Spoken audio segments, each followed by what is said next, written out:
Everyone, welcome back to SecureDApp's YouTube channel. As always, this is your host and host Kunal, and today I'm going to talk about a series that we are kicking off, a brand new series called SecureDApp Spotlight. So, what is SecureDApp Spotlight? It's a series where we sit down with industry experts to explore the latest blockchain regulations and cybersecurity, and everything that comes in between. Real talk, real insights, straight from the front lines of Web3 and digital security.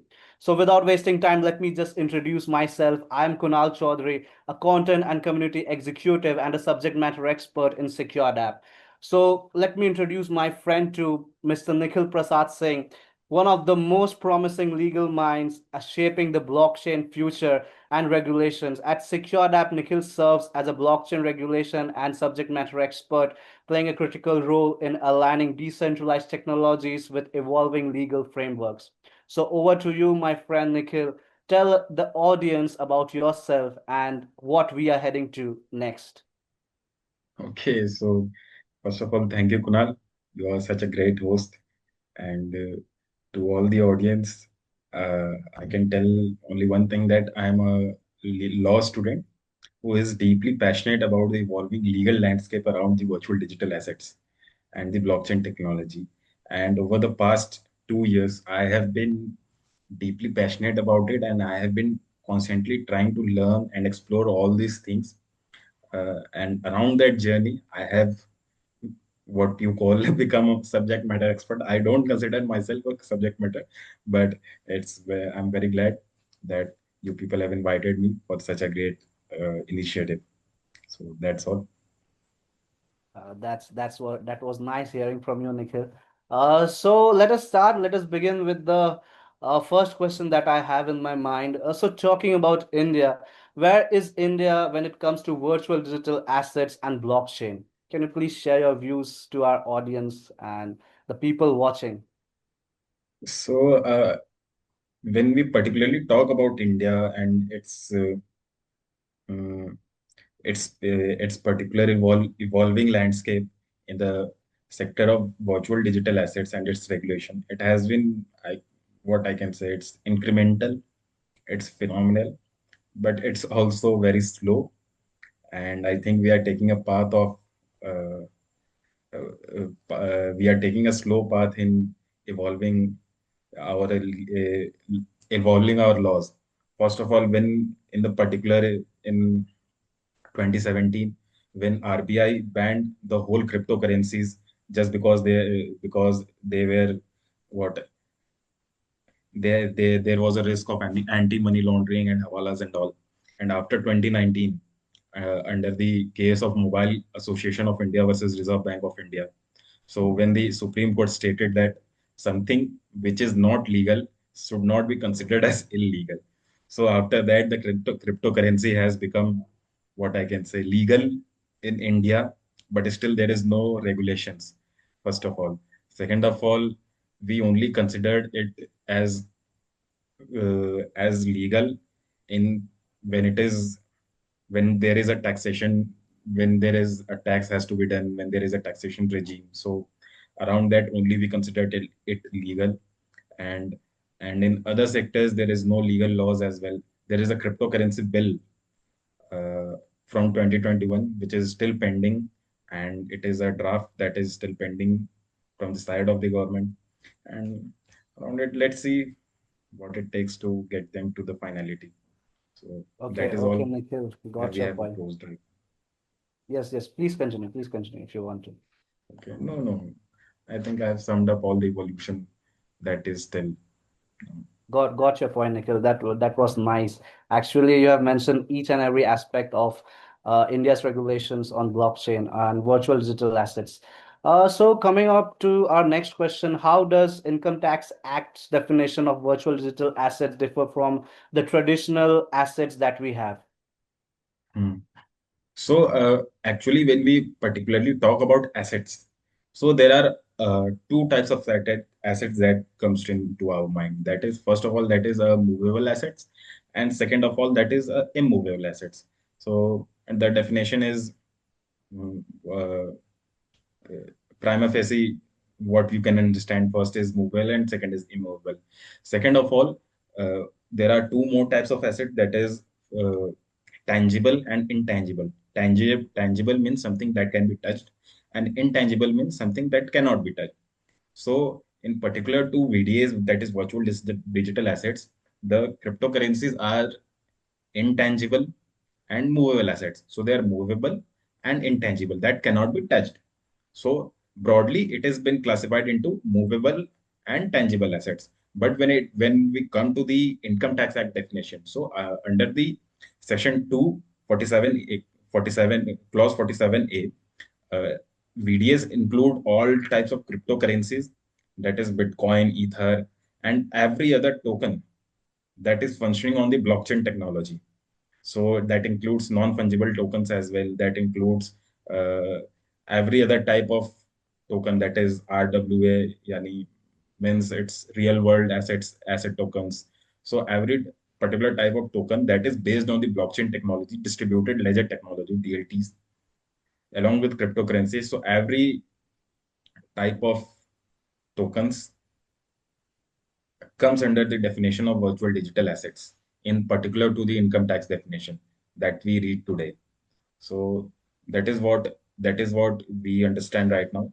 And furthermore, if we talk about definitions, there are many countries in world that include cryptocurrency or crypto tokens under their securities law. Like US still doesn't have any particular cryptocurrency laws, but their the cryptocurrencies are regulated under the Securities Act only.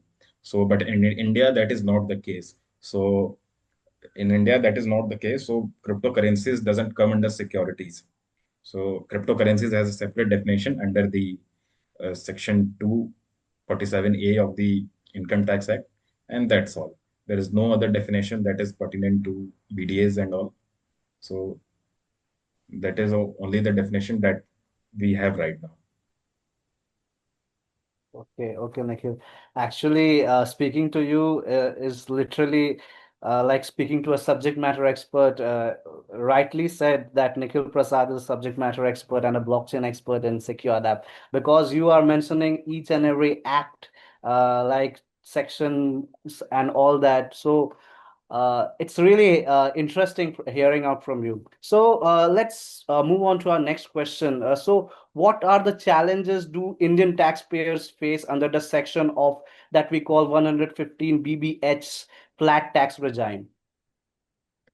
So when we talk about Section 115 BBH, that is the flat tax regime on the cryptocurrencies, that is the virtual digital assets. First of all, the issue with the that 115 BBH is that it was introduced just so that the government doesn't lose tax on the transactions or the capital gains on the cryptocurrencies. So government didn't had any intention to make the cryptocurrencies legal or to make a separate law for cryptocurrency. Their intention was just how we can earn money from that particular transaction. So they don't want to lose money on that. So under the 115 BBH, which we are particularly talking about, it's a flat tax. So any type of transaction that that will be done on the cryptocurrencies or on the or on the virtual asset service provider platforms. So it's there is a flat tax of 30%. So flat tax, what does flat tax means? Means that in under the Income Tax Act, there are various sources of income. That is income tax, there is capital gains tax, there is salary, there is income from house property. But any type of but due to this 115, which is a flat tax regime, so uh, gains or gains or profit that is coming from any type of transaction coming from any source will be flatly taxed on 30%. Okay. So income tax is we get income tax taxed on around 30%. There is capital gains tax that is 10%, and there are different percentage for every other sources. But when it comes to virtual digital assets, it is a non-obstante clause, and particular to that, any type of source which may come, either it may be it either it is coming from uh, what income from house property, either it is coming from income from salary, it will be taxed flatly 30%. So that is the first issue which is which we are which the taxpayers face. Second of all, it is that income or losses that is around the transaction that is related on the transactions of the cryptos. So if they will tax you 30% on the loss as well. So suppose that if you are putting a 1 lakh of money in the crypto and you lost it on 20,000. So 80,000 it is what you are earning from it. So it will be also calculated as your income and it will be also taxed on 30%. So there is flat 30% tax. No profit, no loss is recorded. Everything that comes out of the crypto, every money that comes out of the crypto or virtual digital assets will be taxed flatly 30%. So that is the main issue that is which taxpayers are facing. So, Okay, okay, Nikhil, that was really interesting. Uh, so so uh, please don't transact on Indian exchanges. That that what I will tell you. Use literally, Binance and literally, other yes. other exchanges. Yes, I completely understand it. So Nikhil, let's move on to our next question. How should exchanges and peer-to-peer traders implement the section 194S of TDS? Okay, so 194S TDS. So first of all, what is TDS? TDS, we have to understand that it is tax deducted at the source. So tax deducted. So particular income that is generated anywhere. So the source person has to tax it at 1%, and after that it will transfer to anybody else. So suppose that you are earning salary of 1 lakh rupees and the TDS is around 5%. So your employer will deduct that 5% and pay it to the government, and you will get only 95% of your original salary. So that is what tax deducted TDS means, tax deducted at the source. So in particular to the TDS, that is 194S, which is uh, for the TDS, what we can say is that exchange platforms, uh, so there are two types of taxes that is particularly functioning on the that is particularly applicable on the virtual digital assets. First of all, that we talked about, that is 115 BPH, that is flat 30%, and other taxes that 1%, 1%. So uh, when you are trading on any exchange platform such as CoinDCX or WazirX, so whenever they give money to you, whenever you exchange that money, whenever you exchange that cryptocurrency or token for fiat, so they will charge you 1% of for TDS that they will pay to the government. So that is what 194S means. But there is a play that under peer-to-peer transactions, many of the players or many of the peer-to-peer traders doesn't doesn't tax 1%. So it is a gray area, but you should not do that. You should pay your taxes. So that is how you can save yourself. I mean, I have seen many cases where peer-to-peer transaction have been mentioned as money laundering transactions or terror financing, and the accounts are freezed and all that. So pay your taxes. TDS is deducted at 1%. So if you exchange platform for the exchange platform, the platform itself taxes 1%. So it will deduct your 1% by them. But in case of peer-to-peer, you will have to do that yourself and pay it to the government. So that is how 194S is functioning. Furthermore, if suppose that there is also one defense that you can take, that is, if suppose that exchange or any person has deducted uh, tax deducted TDS above the limit. So you can claim under the TDS certificate as well. जैसे income tax return होता है, like we file income tax return, so there is also TDS return. So you get TDS returns as well. So for that, you'll have to get a certificate. You'll have to get that certificate. You have to record that transaction from the exchanges, and you can get a return as well. So, and I think SecureDApp is also functioning on SecureDApp is also providing their services on the anti-money laundering, KYC and anti-money laundering engines as well. So that is a very great work that you people are doing. And I think uh, in the long run, there is a huge market there, and you SecureDApp will probably be a huge name in that particular area.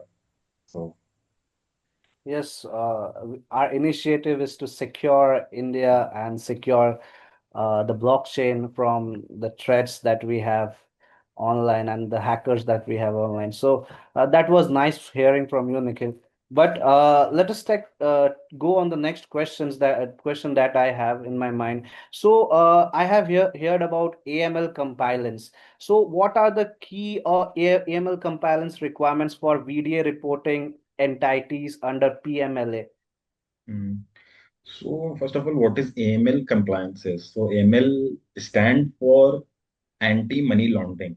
Yes. So you know that virtual digital assets can be traded from anywhere in the world. So when you compare it with securities, so securities are provided on the stock exchanges, and they can be only traded in your own country. You have many laws, you have all these platforms, you have all these institutions that are functioning on due to securities. But in the particular to the cryptos, it can be traded anywhere, sitting around anywhere in your world, be it Dubai, be it India, be it at your home. So it is also a best way to launder your money. Okay, so that is why government is very hesitant when they consider crypto or anything.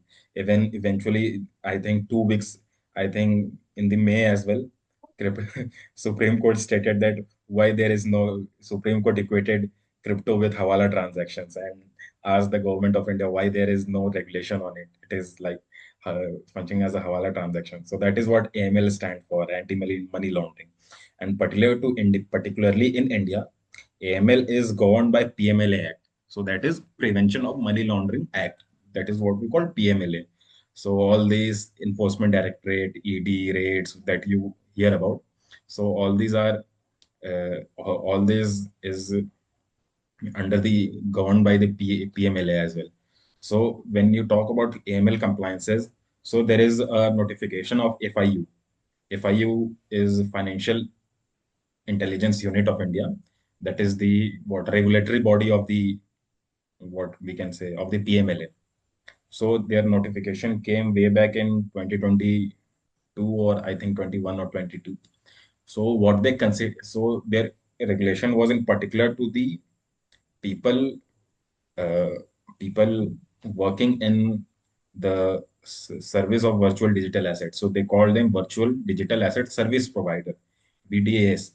We can refer them VASP, virtual asset service provider.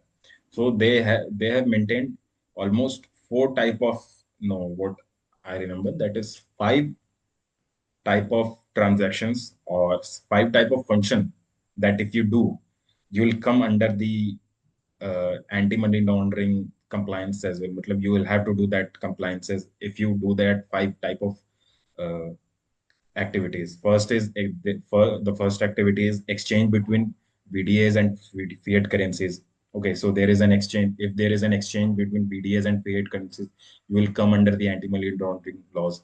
If there is an exchange between one or more forms of VDAs, okay, then also will come under the uh, anti-money laundering compliance. Third is there is a transfer of BDAs. Fourth is if some person is doing safekeeping or administration of virtual digital assets or instrument enabling control over digital assets. So they also will come under the PMLA regime. And the fifth and the last one is I remember that is participation. If the person is participating in uh, provisions of financial services related to issuers of or issuers of the VDAs. So if you are doing any of these five particular type of activities, you will be regarded as the virtual digital asset service provider, VDA ASP. So particularly the exchange platforms come under this particular type of uh, activities, and they will have to get a fit and proper certificate from the FIU, that is Financial Intelligence Unit of India. So they'll have to get a fit and proper certificate if they want to, first of all, if they want to function under the Indian laws. First of all, this is the main point. And when we, one more point that I remember right now is that even you will have to uh, maintain a separate compliance officer, or I must say principal officer, who is reporting every transaction or who is maintaining all the files and compliances checklist with the FIU. If I will contact your principal officer, if they will have to ask any question. So every exchange or every person or every platform that is giving this type of services will have to maintain a particular principal officer. But one thing is there is that that particular exchange is not required to have an office in India. So if we, I must say that WazirX and CoinDCX and CoinBX, and there are many major platforms, crypto trading platforms that are functioning in India. They have office in India and they are registered with the FIU. But how is Binance registered with the FIU if there is no, if they are not, there is no institution, there is no institution of India registered in India. They're registered in Panama, if I remember correctly. I think they're registered in Panama or Cayman Islands. So to get registered with the FIU, you don't have to uh, physically present in India. You'll have to just to maintain a principal officer, and you'll have to maintain all the compliance checklist with the FIU, and that is how your compliance will function. Furthermore, there are many other things like KYC. When you go to for the KYC, you will have to refer to the RBI guidelines of the KYC. That is what are uh, how many type of risk accounts are there. There are different types of accounts that are majority risk, lower risks, and all that. And you'll have to monitor every transaction. You'll have to report transaction upon a certain threshold, like 10 lakh or 50 lakhs, and all that checklist that you'll find in any other platform. So that is what uh, is all in the AML compliance. So I think there's nothing that is left. So, Uh, rightly said, Nikhil. Actually, I was thinking about your information that you just gave. So, I have a thought in my mind talking about RBI advisors. So, how have RBI advisors shaped banking access to VDA platforms since 2017 or 16? okay, so we have to go way back around 2016 or 2017 when everything was still in the nascent stages. Okay, so even today, when you look at the VDA market, I think there are not more than 10 lawyers particularly functioning in this particular domain. And way back in 2016, there were more than, matlab, I think, two or three. And when we talk about evolution, so first of all, there was RBI advisory of 2017 that initially what banned the whole crypto transactions. That they stated that any bank which is functioning, which is depositing money for the from the which is generated from the VDAs or cryptos, or they are facilitated transactions that are related to cryptocurrency, they should immediately ban that particular transaction. Blanket ban. There were no reasoning. There was no judicial mind applied. There was no uh, information given. There was a blanket ban around 2017 to 2018. It was after when Supreme Court on March 2022, if I remember correctly, in the case of Internet Mobile Association versus RBI, which I stated in the first question as well, that Supreme Court stated that you cannot issue a blanket ban on something that is not legal. If the, which I stated that something that is not legal, it doesn't mean it is illegal, man. So how can you impose a blanket ban? So that is what Supreme Court stated, and after that, you will see that there has all particular notifications that has come from the side of the FIU, PMLA, and all. Even RBI issued their CBDCs, that is central bank digital currencies. They introduced their own what electronic currencies. I will not state them as cryptos, because crypto has a particular type of purpose related to it. So I'll not particularly consider it as crypto. I will consider it as electronic money that is functioning on the distributed ledger technology. So they introduced their own CBDCs, but it has not that much um, what adoption rate. Further, when you talk about RBI and banking access as well, so I think after that particular judgment, RBI has also become has taken a step back. Okay, so sit and watch approach that we call it in legal terms, that they are currently sitting behind and watching everything, what to do, what not to do, even in what in the particular to the latest budget that we are talking about of the 2025 that came in January or January mm, January of this year. So in that particular case, all the banks are required to report all the transactions that are particularly related to the virtual digital assets. So that is one major uh, notification or major information that is has come till now, that bank has to record all your transactions related to cryptos, and if there is any irregularities, they can also freeze your account as well. I mean, I have seen cases of particular some of the my friends or clients that are particularly doing P2P trading, and their account has been freezed, and on Yes. transaction that they had done in 2022 or 23. Okay, so when the budget stated that every bank will have to record the transaction, report the transaction, and they can eventually freeze it. They have freezed on the basis of the transaction that was done in 2023. So that is the level of uh, evolution that we are seeing right now. And there are different type of pilot projects that are running that are related to CBDCs. There are sandbox approach. So what is a sandbox approach? That is also one major thing that I will uh, tell you, that sandbox is something that RBI or the government gives you a particular area to run your pilot project, to a certain amount of population, to see, to develop it, to watch its applicability, to see how it is functioning. So there are some pilot projects that are running in particular to cryptocurrency, but they don't have that much. They are not that much adaptive. There is no that much. They are not operational that much. So there is a lot more that can be done. Further, I don't think there is any other thing RBI has done other than that is KYC rules. Even in April, I think around April, RBI issued a new guideline that the KYC compliance will be more stricter. So if it is a high risk account, that is, if it is a high risk account, there are separate definitions. What is a high risk? What is a medium risk? And what is a low risk account? So if it is a high risk account, your KYC will be done on every 8 months or 1 year. So eventually, I think you would, if you are on any of the crypto exchange app, you would also have got a notification.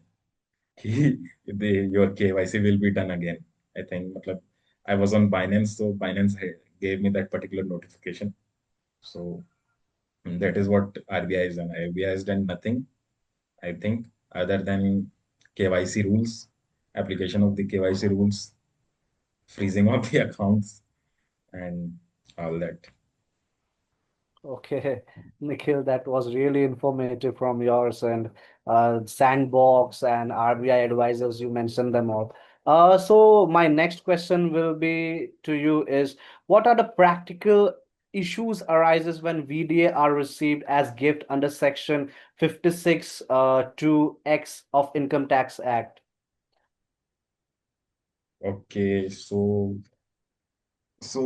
what I'm thinking, that what you are asking is whether we can give uh, cryptos to our relatives as a gift, and not Yes, exactly, it will be not exactly. taxed, or it will be taxed or not. Okay, Yes, so that exactly. what you are asking, I think. Okay, so if we particularly relate to the gifts, so you can. if not considering, Actually speaking, this comes to my mind always that no, no, if it comes someone to gives me a, everybody's mind. yeah, What if yeah, what if it's I gift my crypto to my mother or my father and it is considered as a gift and should it be taxed? So particularly yes, when I talk about gifts, other than the virtual cryptos, so you can give any amount of money to your relatives under the section 50, section 52, sorry, section 56 clause 2. You can give any amount of money to your particular relatives. The definition of relatives, they have mentioned on what relatives counts. So there are spouses, mother, father, child, grandfather, uh, lineal descendants, ascendants, every type of relatives counts as relatives. So you can give any amount of money as a gift and you will not be taxed on it, first of all. Okay. 50,000, that threshold is for the non-relative people. So if people are not related to you, they can only gift you 50,000 of rupees. And if the amount exceed on that threshold, you will be taxed. But when we talk about virtual digital assets, so one thing uh, that you have to learn is you'll have to know is that under the section 115 BBH, we'll have to go to the section that is taxing the VDAs. So it is a when you read section clause 2 of the 100 BBA 115 BBH, it says that notwithstanding any any section or clause or provision in this particular act, people in this particular act, VDS transaction will not get any type of rebate other than TDS or acquisition cost. So when we talk about gifts, so gifts, gift provision or section 56 clause 2 is not applicable on the virtual assets or cryptos. So sorry, Kunal, you will not be able to give your crypto to your relatives as a gift. So because it's a non-obstante clause, what we call non-obstante clause is it's a particular provision that it states that nothing will be applicable, no amount of provision will be applicable on that particular provision or all that particular section. So when we talk about 115 BBH, it's a non-obstante clause and no other particular provision in the entire, sorry, no other type of rebate uh, or no other type of what you call it, mm, what you call it, return you can get on any of the provision. No other provision is applicable on the 100 BPH. So 100 and 115 BPH is read in particular, read alone. It is read particular only to that context, and no other provision is applicable. So gift provision that is 56 clause 2 is not applicable on the okay. crypto. So the final verdict stands as gifts are not applicable as crypto. Gifts are not applicable. Gift provisions are not applicable on the cryptos. So, so many of our viewers will think, what is this kind of regulation that we have in our country? But No, that is why I mentioned that till now government doesn't want to what make regulations around it. There is approach of sit and watch approach. So, but they don't want to lose money on that particular types of transaction. They don't want to lose their taxes. So only they are focusing on tax right now. They have introduced flat 30% tax. They have introduced 1% TDS tax. They have introduced VDSP compliances and all anti-money laundering regulations. But they are not considering all things in with a perspective for future. So still right now there is very less adaptability from the side of government. So I hope in future we see different types of regulations that are coming around with proper definition, with proper AML compliances that other countries have, like Dubai, like even Kunal. When I talk about what Virtual Digital Assets Act, even smaller countries like Mauritius, Singapore, yes, and Singapore, all these countries have their own acts related to virtual digital assets. But yes, our yes. country doesn't and that I with and even when you see about the adaptability of the cryptos, India ranks on first position in the Oh, adaptability of the cryptos. India ranks on the first that's position, interesting. That's interesting. but there is no help from the side of the government. So let's see what the future holds. Oh, I never knew that India is standing in the first position of crypto Yeah. acceptances, but uh, uh, I think that regulations India is scoping up with, but when you talk about Europe, USA, and you mentioned about more small countries like Mauritius, Singapore, so they are all just um ahead in this game with Yeah. from us. So India will cope up, hope so. And I think Definitely. that is where people like companies like SecureDApp comes in. Like when we talk, why is government so much speculative? Because the cryptos are mainly related to the anti-money laundering and terror financing activities. So that is why government is always speculative. So that is why companies like SecureDApp, your products like Secure Watch or Solidity Shields, improve the security, improve the trust in the customers. So I think that companies like you will have to work on products like which will give more security to the customers, which will give more reliability, transparency to the customers. And on that basis, I think that will change the whole game of the cryptocurrencies or this particular domain. So I think I hope Okay, to see Nikhil. more from you people in the future, and let's see what the future Absolutely, holds. absolutely, Nikhil. Thank you for mentioning secured app. When as you mentioned secured app, my job is to just tell our audience about secured app. So, what is secured app? Secured app works as your frontline defense for your blockchain and cyber security. And as Nikhil mentioned, Secure Watch is our premium product that we have developed. Talking about Secure Watch is a cutting edge post deployment security monitoring and threat detection tool that leverages AI for real-time surveillance of your projects and smart contracts. So if it provides continuous protection by constantly monitoring on-chain transaction to identify security breaches, unauthorized access, and abnormal behavior. So with Secure Watch, you can stay secure 24 hours when you are sleeping, our Secure Watch stays awake to protect you. So Nikhil, just let us just go into the next segment of our Secured App Spotlight series.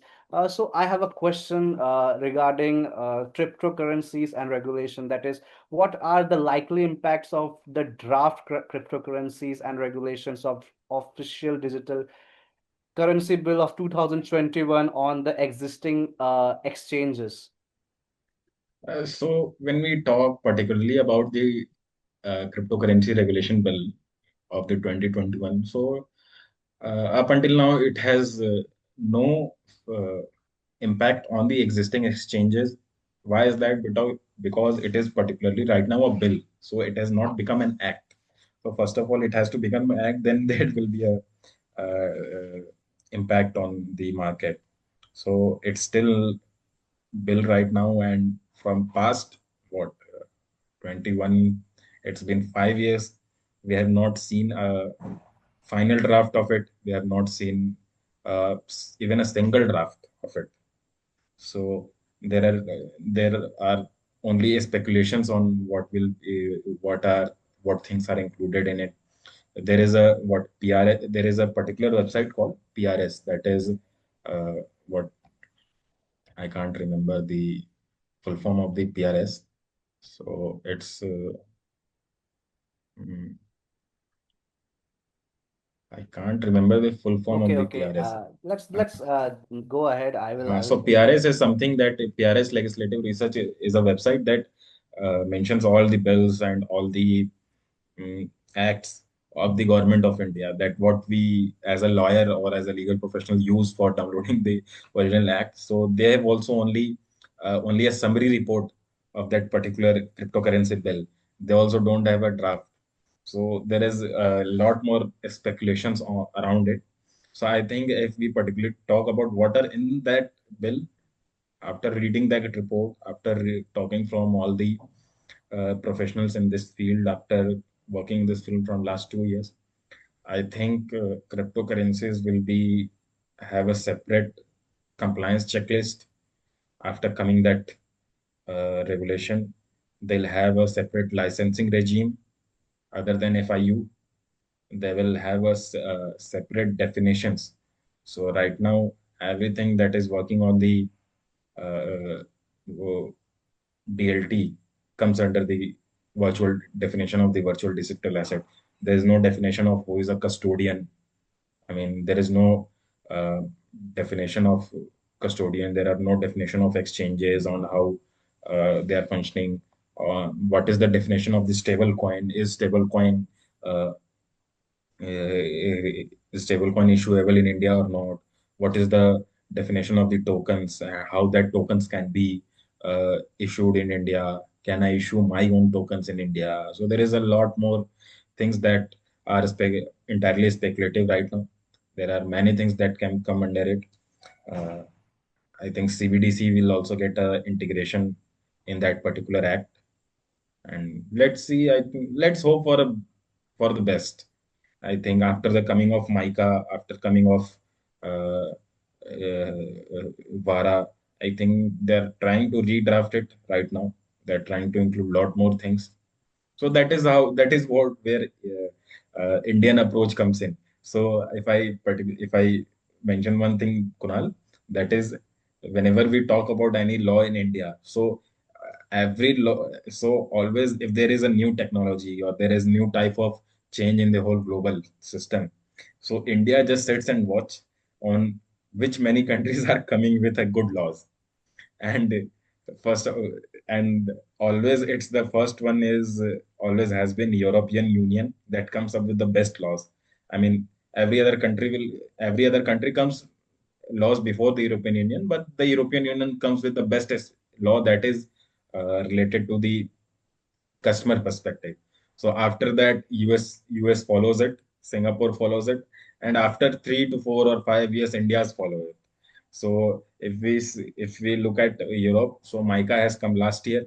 Now you will see US is coming with a lot more strong on the in the crypto field. Previously, you also saw that how Genius Act was so much in so much in the news right now. And I think in almost 2 or 3 years, India will also follow it. I hope it follows uh, more early, but that is what history has told us. Even in the IT Act as well, that is Information Technology Act, we came late. Mm, we are also coming late in this particular field, but I hope there is a lot more adaptiveness from the side of the government. So that's what only I can say right now. Actually, the point you mentioned that India sits and watch other countries making the regulations and then choose the best out of it. It's Yeah, literally the truth.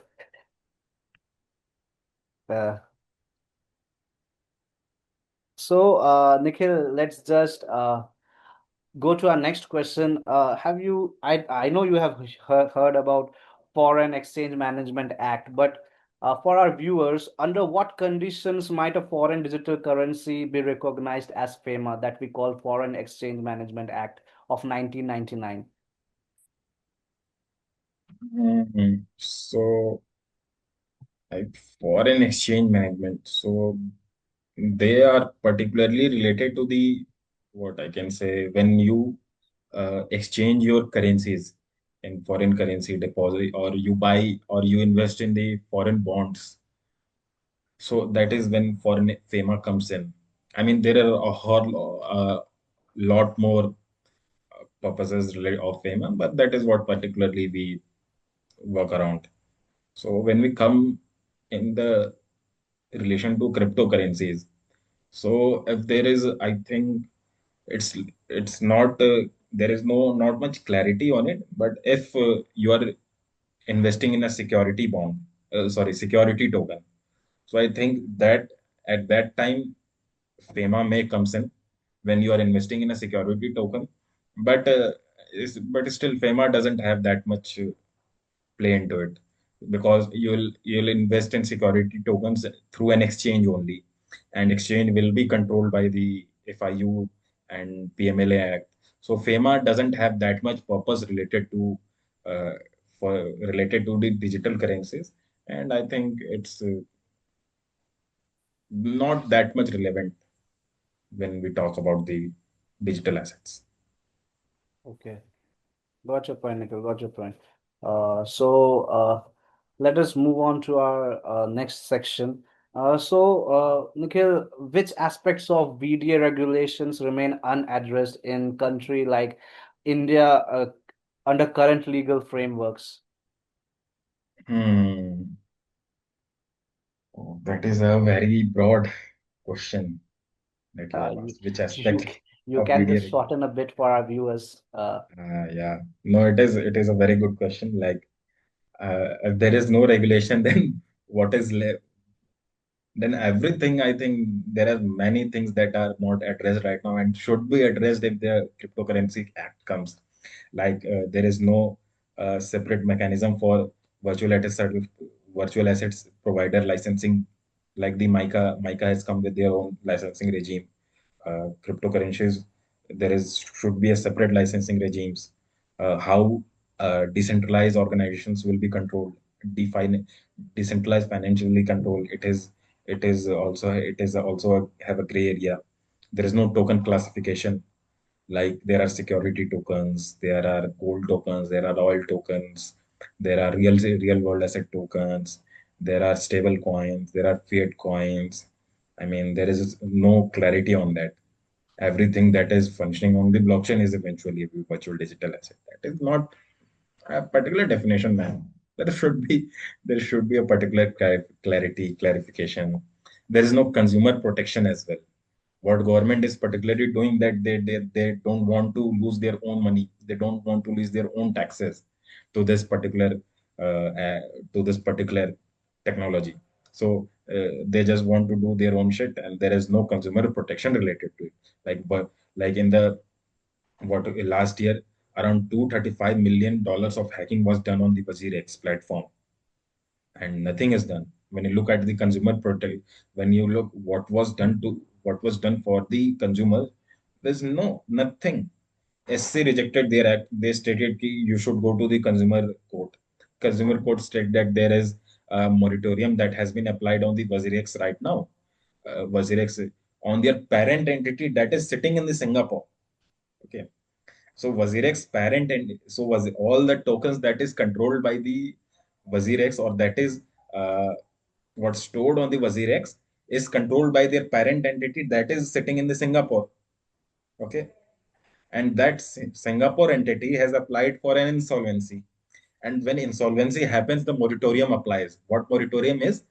When there is an insolvency, no particular suit related to debt or debt recovery can be filed on that particular entity. So that parent entity that is controlling all the tokens has applied for an insolvency, and no particular type of suit can be filed in India. So on that basis, Consumer Act has rejected their, I think, in the process of rejecting their claims. So there is no consumer protection. There is no stable coin regulation. US has USDT, USDT. Europe has USDC. Even Dubai has now are making their own dirham backed stable coins, and they have also signed a MOU with crypto.com for facilitating all the government fees and transaction in their dirham backed stablecoin. But there is no regulatory clarity in India for that perspective. So all these things has to be addressed. I think these are all things that has to be addressed right now in that cryptocurrency bill, if that eventually comes up. Okay, Nikhil, that was really interesting from yours and really informative too. So we all have heard about the Gift City, the Gujarat International Finance Tech City. So I have a question around it. So what is Gift City doing on VDAs in India? What is Gift City doing on VDAs in India? So first of all, what is a gift city that we have to understand? So it's a financial center. What is a financial center? So unlike when you hear Dubai, uh, so there is there is laws and regulation that are functioning in Dubai on the whole mainland, and there are particular areas that they have defined that this particular area will be a financial center. What is a financial center? This particular area will have zero taxes. There will be no taxes. There will be easier compliance. There are different set of regulation that will be followed in that particular area. There will be different set of dispute resolution that will happen on that area.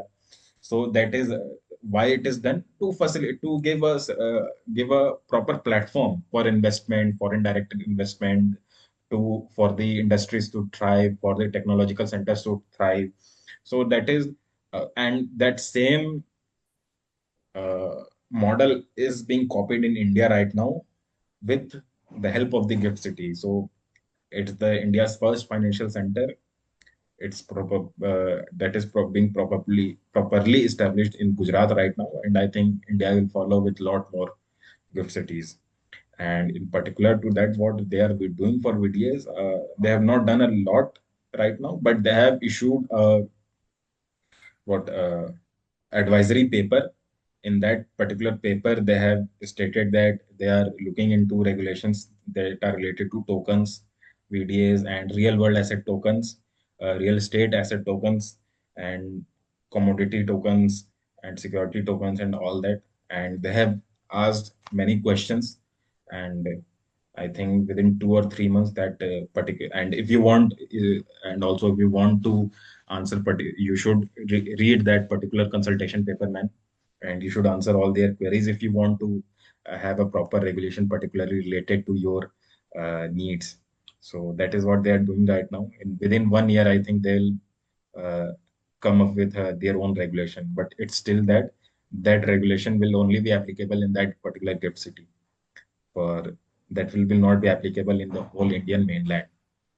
So if you want to, if SecureDApp wants to have a particular what very good business, I think they should move to Gift City, and that will be a very good move from your side. You will have a proper regulation because that is very fast. Yeah. Gift City is coming with their own regulation, I think, within 1 year, and you'll probably benefit from it. SecureDApp will probably benefit from it. Okay, just to specify, we are already in the tech city, and yesterday Bangalore just won our first IPL trophy. So Okay, so you are probably already registered in the Gift City. So very good, very good. You'll have a good business there. That's all I can say. So Nikhil, last and the final question from my end before Okay. we wrap up. So, Okay. how might India's CBDC rollout influence private VDA regulations and adoption? Can you please spot some light on this topic? Okay. How India's CBDC's rollout is influencing the market. So CBDCs has come way back in 2022, 2022, but there is not that much adoptedness from the side of the people. That's what we can see right now. And I think it's a completely failed experiment. Okay, so I mean, US has their own stable coin. So you'll have to understand, man, that that a cryptocurrency or a stable coin is a different thing. And releasing your own electronic money and stating that it is it is a substitute for cryptocurrencies is not something that will have a that much adaptiveness. But yeah, it has opened, I think, a lot more opportunities, and a lot it has given a lot more uh, what clarity to the Indian government that on which direction we have to look when we talk about the cryptocurrencies. And the competitive landscape has also increased in India after the CBDCs, though adaptiveness has not increased. but competition has increased uh, in that particular thing. Tokenization has increased. You can see uh, in railway tickets, you get the tickets are tokenized. They are functioning on the blockchain mechanism. You can see that after I think CBDCs, the government are a lot more learning about the blockchain technology, and uh, I think it was Andhra or Telangana that has partnered with Avalanche, or I think it was Northeast Assam that has partnered with Avalanche, so that all their land records can be uploaded in the blockchain, their blockchain network. So that is how I think CBDCs has a result on the digital assets regulation. Got your point, Nikhil. Got your point. Yeah. Uh, Here we end our session, guys. So I hope you like this video. Any final words from you, Nikhil? Because this is a 10 episodes long series. Today we have covered India's VDA regulations, and maybe tomorrow or some other day we will be going to Europe, USA. So stay tuned, guys. So we are going a long way. So any final words from you, Nikhil, just before we Uh, wrap up?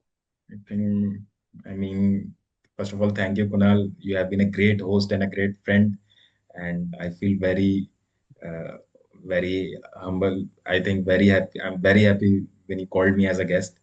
And for the audience, I'll say to what to stay and to watch this whole series, and we will come up with every country that is in particular that has their own laws that is on the top of the VDA regulation, and we'll try to clear all your questions.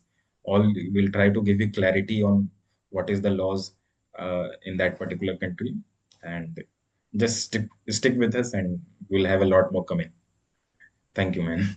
Thank you, Nikhil. Thank you. It was really interesting to have a chat from such a well organized legal expert. You mentioned each and every point, each and every aspect of India's VDA regulation. Uh, we will be going to our next episode surely. So, but if you like this video, to my audience, if you like this video, please hit the like button, share this video with your friends, families, and colleagues. Subscribe to our YouTube channel, SecureDApp. We will definitely see you next time with some other country, may it be Europe or may it be USA. But there is a 10-day series, so stay tuned, guys. Till then, I will see you. I have already said I will see you next time, and Nikhil will be there with us addressing his experts and legal regulations. And so let us just end this session, Nikhil. Thank you for being here. Thank you for addressing our audience. Thank And you, Kunal. so stay tuned, guys. Always stay safe, stay secure, and as always, stay ahead. This is Kunal signing off right now. We'll see you next time, surely. Thank you.